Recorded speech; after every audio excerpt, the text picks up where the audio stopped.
This is Tales and Whispers, where every story is felt, not just heard. Today, we're going to dive into a really human story. It's about a family that was pushed right to the edge and the pretty unconventional choice that changed absolutely everything for them. It's a story about a father, a son, and a battle they fought, not with words, but with shared steps on the pavement. The story kicks off with this line, and it hits you, right? This isn't about bills or clutter. It's that crushing emotional weight, that feeling of sadness and frustration when you're watching someone you love just fade away in front of you.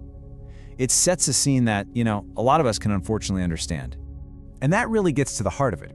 It's a question we all might face, and there are no easy answers. Do you lecture them? Do you get frustrated and walk away? Or is there another option? Well, this story presents a fascinating and maybe challenging third path. All right, so let's set the scene. The year is 2017. We're talking about the family of a Chinese photographer, a guy named Jesse Ding Guoliang. His family home was that heavy house we just talked about, and right at the center of that heaviness was his father. So what exactly was going on? Well, Jesse's dad was 53, and his business had failed. That one event triggered this devastating chain reaction. He started drinking a lot, and that of course just fueled his depression. Soon his physical health was just collapsing. He'd gained a ton of weight. He was in a total freefall. Now, of course, Jesse and the family tried to help. They offered advice, they pleaded with him, but nothing was working. In fact, it was doing the opposite. It seemed like every well-intentioned word just felt like another push, making him fall even faster. The usual playbook was actually making things worse. So here's Jesse, right? He's in this impossible situation. He could have shouted, or blamed his dad, or honestly just given up. I think a lot of us might, but he didn't. He made a choice that, at first, nobody really understood.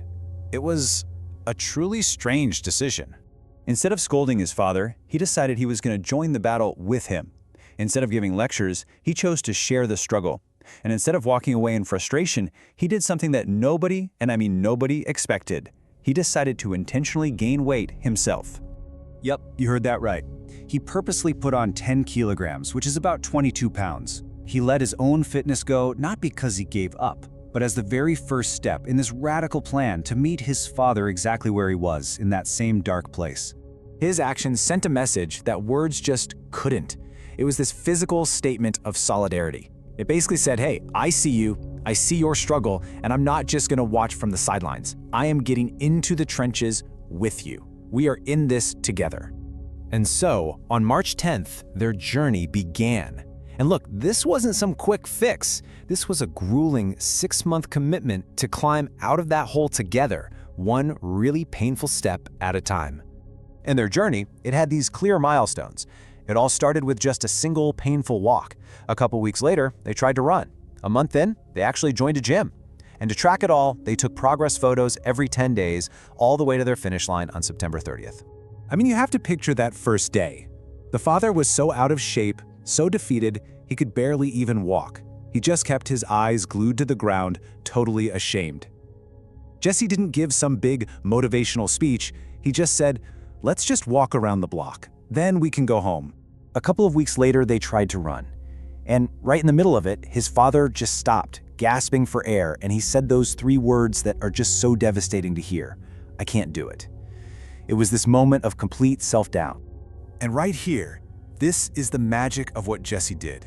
He didn't argue, he didn't push, he didn't lecture, he just accepted it. He said, okay, but we're going again tomorrow. The secret sauce here wasn't the workout. It was the quiet, relentless persistence of just showing up day after day after day.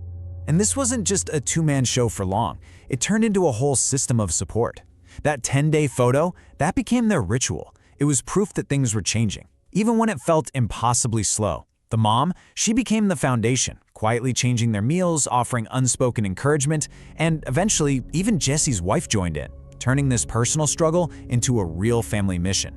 So, after all that, what happened? What was the result of 6 months of shared struggle and sweat and just sheer persistence?